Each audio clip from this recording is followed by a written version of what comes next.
खबरों में आगे बढ़ते हुए बात करते हैं जमशेदपुर की, जहां बालू का अवैध खेल धड़ल्ले से चल रहा है। स्वर्ण रेखा नदी घाट से बालू का अवैध उठाव हो रहा है, लेकिन पुलिस प्रशासन और खनन विभाग मूक दर्शक बना हुआ है। देखिए एक रिपोर्ट। जमशेदपुर में बालू का खेल, धड़ल्ले से बालू का अवैध उठाव, स्वर्ण रेखा नदी से बालू का उठाव, हर दिन 100 हाइवा बालू का कारोबार। बालू के खेल की ये तस्वीरें देखिए। ड्रोन से ली गई ये तस्वीरें पुलिस प्रशासन और खनन विभाग पर सवाल उठा रही है। जमशेदपुर शहर से सटे इलाकों में धड़ल्ले से बालू का खेल चल रहा है। स्वर्ण रेखा नदी के बाबूडी, लाल भट्टा, बागुन नगर और बांगू हाथू घाट से हर दिन 100 हाइवा से ज्यादा अवैध तरीके से बालू का उठाव हो रहा है। जमशेदपुर शहर जो बारीडी का इलाका है, यानी सिद्धगोरा थाना क्षेत्र का इलाका है और शहर के बीचों बीच हो रहा है। अगर ग्रामीण क्षेत्रों में होता है तो थोड़ा लगता है कि चलिए गांव की तरफ हुआ है, जंगल की तरफ हो रहा है, प्रशासन की नजर नहीं होगी, प्रशासन समझ नहीं पा रहा होगा। लेकिन हम अभी सोंडेखा नदी में खड़े हैं। सोंडेखा नदी खाड़ी में मेरे दूर पे आपको एक नाव दिखाई देता होगा। कुछ लोग वहां पर बैठे हैं जो बालू जो है नदी से निकालकर उस नाव पे रखते हैं और उसके बाद उसके दाहिने तरफ जाकर ये डंपिंग यार्ड है और डंप किया जा रहा है। यानी प्रशासन के मिलीभगत से खुलेआम बालू का कारोबार हो रहा है। जमशेदपुर के सिद्धगोरा थाना क्षेत्र में दिन के उजाले में बालू का अवैध उठाव हो रहा है। नाव के जरिए बालू निकाली जा रही है, फिर से नदी के किनारे डंप कर बोरे में भरा जाता है, जिसके बाद छोटी छोटी गाड़ियों या फिर ऑटो के जरिए बालू को डंपिंग यार्ड से ले जाया जाता है। यानी खुलेआम बालू का खेल चल रहा है। लेकिन पुलिस प्रशासन और खनन विभाग के अधिकारी मुख्य दर्शक बने हैं। दिन के उजाले में सीधे तौर पे बालू का ये कारोबार किया जा रहा है। इतना ही नहीं, प्रशासन के नाक के नीचे सूत्र तो ये भी बताते हैं कि स्थानीय डीएसपी, स्थानीय थानेदार और खनन विभाग के मिलीभगत से ये बालू का अवैध कारोबार खूब फल फूल रहा है। और ये यहाँ पर एक छोटा सा नमूना हम आपको बता रहे हैं। 3 दर्जन से ज्यादा नाव दिन भर बालू के उठाव में जुटे रहते हैं, जबकि जिस घाट से बालू का उठाव हो रहा है उसकी नीलामी नहीं हुई है। ऐसे में आखिर पुलिस प्रशासन और खनन विभाग कार्रवाई क्यों नहीं करता? सूत्रों की माने तो बालू के इस खेल में न सिर्फ पुलिस प्रशासन और खनन विभाग के अधिकारियों की मिलीभगत है, बल्कि जेएमएम के एक विधायक के रिश्तेदार इस पूरे खेल को अंजाम दे रहा है। सूत्र तो ये भी बताते हैं कि स्थानीय विधायक जो झारखंड मुक्ति मोर्चा के विधायक है, उनके रिश्तेदार इस बालू के खेल में शामिल है, जो लगातार यहां से बालू उठवाते हैं और वो बालू का सप्लाई करवा रहे हैं, जिसके कारण प्रशासन हाथ नहीं डालती है। खैर, बात कुछ भी हो, ये तो जांच का विषय है, लेकिन इतना तो जरूर है कि प्रशासन के नाक के नीचे अगर बालू का अवैध कारोबार दिन में हो रहा है, सोंडेखा नदी से हो रहा है, तो आखिर जिम्मेवार कौन, ये समझने की जरूरत है। अपने सहयोगी प्रसन्नजीत के साथ में मनोज कुमार, न्यूज़ 11 भारत, जमशेदपुर।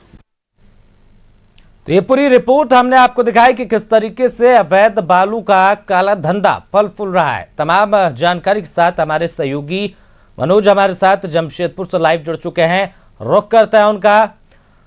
मनोज, ये पूरी रिपोर्ट हमने लोगों को दिखाई, उसमें तमाम जानकारी है, लेकिन ये जानना चाहेंगे मनोज कि एक समय में जमशेदपुर की लाइफलाइन माने जाने वाली स्वर्ण रेखा नदी आज बालू के धंधे का एक पॉइंट बन गई है। साथ ही जेएमएम नेता का भी नाम सामने आ रहा है, लेकिन पुलिस प्रशासन मौन है। क्या कुछ वजह है मनोज? निश्चित तौर पे आप सही कह रहे हैं कि जमशेदपुर की लाइफलाइन माने जाने वाली सोंडेखा नदी है और सोंडेखा नदी से अब बालू का उठाव, अगर ग्रामीण क्षेत्र में बालू का उठाव होता है तो थोड़ा समझ में आता है कि जो इलाका है वो गांव का इलाका है, जंगल का इलाका है, वहां तक पुलिस नहीं पहुंची या प्रशासन नहीं पहुंची या खनन विभाग को सूचना नहीं मिली। लेकिन शहर के बीचों बीच, और वो भी जो इलाका है सिद्धगोरा थाना क्षेत्र का इलाका है, यानी मुख्य शहर कहिए कि शहर में ये अगर दिन दहाड़े अगर बालू का उठाव हो रहा है तो कहीं ना कहीं किसी न किसी बड़े लोगों का हाथ इस पे जरूर है, क्योंकि बालू को लेकर लगातार एसडीओ कार्रवाई कर रहे हैं।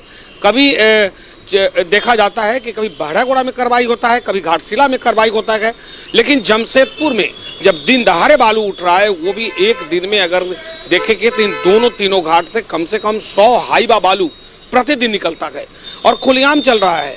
इसमें ना स्थानीय थाना रोकने को तैयार है, न डीएसपी रोकने को तैयार है, और यहाँ तक कि यहाँ के जो अब प्रशासन है या खनन विभाग, वो भी इस मामले से में कुछ बोलने को तैयार नहीं और रोकने को तैयार नहीं।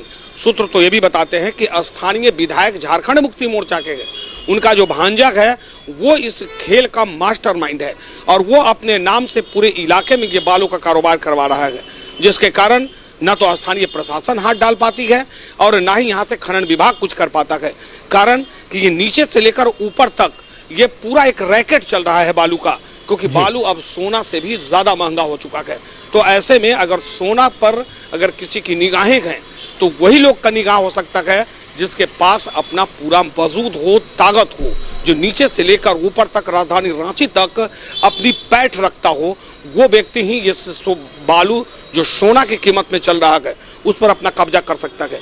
और यही कारण है कि दिन दहाड़े अगर बालू की उठाव हो रहा है, हम जिस जगह पहुंचे थे वहां अगर हम कैमरा निकालते तो आप समझिए कि क्या हो सकता था। वहां पर कम से कम 50 से 60 युवक वहां पर तैनात था और इस रूप में सबके हाथ में पिस्टल था। अब आप समझिए कि आप कैमरा नहीं निकाल सकते हैं। हम ड्रोन से दूसरे नदी घाट पे पहुंचे और उसके बाद ड्रोन के माध्यम से वहां का विजुअल हमने लिया। उसके बाद प्रशासन तक, सरकार तक ये मैसेज न्यूज़ 11 दे रहा है कि आपके राजस्व की क्षति हो रही है। अगर क्षति हो रही है तो आखिर जिम्मेवार कौन है? आप तो कार्रवाई कीजिए। लेकिन अब सवाल ये उठता है कि अगर इसके बाद भी अगर कार्रवाई नहीं हो तो आप समझ लीजिए कि ऊपर से लेकर नीचे तक बालू माफिया का पैठ कैसा है जमशेदपुर में, जो प्रशासन तक भनक लगने के बाद, न्यूज़ 11 खबर दिखाने के बाद अगर कार्रवाई नहीं करता है तो आप समझिए कि लोगों का ऊपर से नीचे तक पैठ है और कोई डर नहीं है। अगर क्यों डर नहीं है ये पूरी जग जाहिर है, जनता भी समझ रही है, हमारे दर्शक भी समझ रहे हैं। लेकिन न्यूज़ 11 की एक जवाबदेही है कि जो सच्ची खबर है हम आप तक लाएंगे। तो हम लोगों ने ये खबर लाया, अब देखने वाली बात होगी कि आगे क्या कार्रवाई होता है। जी बिल्कुल मनोज, जैसा कि आपने जानकारी दी कि विधायक के जो रिश्तेदार हैं वो कहीं ना कहीं इस बालू के काले धंधे से जुड़े हुए हैं, जिस कारण प्रशासन भी मौन है। तो यानी माना जा सकता है कि ये बालू का काफी बड़ा खेल है और इसमें कई ऊपरी लोग, कई जो है वरिष्ठ लोग जो राजनीति से जुड़े हुए हैं, उनके दमखम की वजह से उन्होंने प्रशासन को चुप करा रखा है। अगर इस सफेद पोस्ट अगर इसके पीछे नहीं है तो प्रशासन निश्चित तौर पे कार्रवाई करती, वो अपना काम कर सकती थी। अगर हम पहले भी कर रहे थे कि ग्रामीण क्षेत्र में अगर होता है तो थोड़ा समझ में आता है, ये कहने के लिए भी होगा कि हमें जानकारी नहीं है, हम वहां तक नहीं पहुंच पाए, मेरा तंत्र वहां तक नहीं पहुंच पाया। लेकिन ये शहर के बीचों बीच उपायुक्त कार्यालय से महज 1 से 1.5 किलोमीटर है, वो ज्यादा दूर नहीं है। एसपी कार्यालय से 1.5 किलोमीटर, खनन विभाग के कार्यालय से 2 किलोमीटर पर ये बालू का उठाव हो रहा है। दिन के उजाले में, अगर रात में कोई करे तो समझ में आता है, दिन के उजाले में जब हम वहां पहुंचे तो बालू का ढेर हमने देखा तो हमें आश्चर्य लगा कि आखिर इतना बालू का ढेर, अब प्रशासन इस पर कार्रवाई क्यों नहीं कर रही है। कई लोगों से हमने बात करने की कोशिश की, आसपास के बस्ती के लोग ये कहते हैं कि जब गाड़ियां यहां से रेला चलता है तो किसी का हिम्मत है जो यहाँ पर बोल दे, अगर बोलेगा तो उस पर ये 10-20 लड़के जो हैं उस पर हमला करते हैं। और लोग अपने लोग लाज के कारण, डर के कारण इस इलाके के लोग बोलते नहीं हैं। और बालू माफिया सक्रिय इतना है क्योंकि ऊपर से लेकर नीचे तक सफेद पोश इसमें है। जब एक जेएमएम के विधायक का नाम आ रहा है और उनके भांजा लगातार काम करवा रहे हैं तो आप समझिए कि किसका हिम्मत है कि वहां पर प्रशासन आवाज उठा दे। अगर प्रशासन आवाज उठाए मनोज, तो यानी कहीं ना कहीं सरकार से जुड़े लोग जो राजनीति में जिनकी पैठ है उन लोगों का भी नाम यहाँ पर सामने आ रहा है। तो ऐसे में अब ये देखना बेहद दिलचस्प हो जाएगा कि लगातार खबर चल रही है और आपने बताया कि एसपी कार्यालय से महज 1 से 1.5 किलोमीटर के अंदर ये बालू का खेल चल रहा है। ऐसे में ये देखना बेहद दिलचस्प है कि आखिरकार प्रशासन के आंखों से ये काला चश्मा कब हटता है और प्रशासन को ये सारी तस्वीर दिखती है। फिलहाल के लिए मनोज बहुत बहुत धन्यवाद, तमाम अपडेट आपने हमारे साथ साझा किए और ये रिपोर्ट हम आपको दिखा रहे थे। हमारे सहयोगी हमारे साथ जुड़े, तमाम जानकारी साझा की। इसी के साथ